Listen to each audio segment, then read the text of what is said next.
It was past midnight when I arrived at the old motel by the highway. My car had broken down and rain was coming down in sheets. The sign flickered above the entrance. Pine Hollow Inn. Inside, the front desk clerk didn't look up when I walked in. He just pushed a key toward me and muttered, "Room 213. Don't look into the mirror after midnight." I thought he was joking. But when I reached the room, I understood why he said it. There was only one bed, a single lamp. And on the wall across from it, a massive antique mirror framed in black wood. Its surface shimmered faintly as if it were breathing. I tossed my bag on the bed, trying to ignore the weird feeling. But as I walked past the mirror, I noticed something strange. My reflection was a second late. I waved my hand. It waved back, but slightly off. The delay was small, but enough to make my stomach twist. I blamed the lighting, exhaustion, anything but what it really was. I turned off the light and tried to sleep. Then at 2:13 a.m., I heard a knock. Not at the door, but from inside the mirror.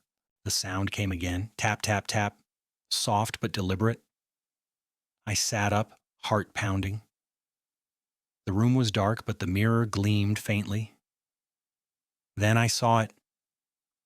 Someone was standing behind me in the reflection. I turned around. The room was empty. When I looked back, the figure was closer. A pale outline, long hair covering its face, head slightly tilted, like it was studying me. And then it smiled. I grabbed my phone and started recording. The video showed the mirror, the room, everything looked normal. Until I replayed it. In the video, the figure was standing right behind me, its reflection perfectly still while I moved. Suddenly the lamp flickered. The mirror's surface rippled, like water disturbed by breath. A whisper came from inside. "Don't turn around." I froze, but curiosity won. Slowly I turned, and there she was, me, standing in the middle of the room. Same clothes, same face. But her eyes were black. She smiled again and whispered. "You've been here before." I stumbled back, crashing into the dresser. The mirror cracked, just slightly. And from the crack, black liquid began to seep out. I ran to the front desk shouting for help. The clerk didn't even flinch. You looked into the mirror, didn't you? His voice was flat. That mirror doesn't show reflections. It shows replacements. I demanded answers. He sighed. Everyone who stays in room 213 leaves before sunrise, but their reflection stays behind. He turned the guest book toward me. Every name had been crossed out, except mine. I ran back upstairs. The mirror was cracked wide open now, like a door made of liquid. Inside it, I saw my room again, but with someone else sleeping on the bed. The figure inside the mirror whispered, "Your world or mine, one must vanish." Before I could move, a hand shot out from the mirror my hand and pulled me inside. Everything was reversed. The clock ticked backward, the lights flickered upside down.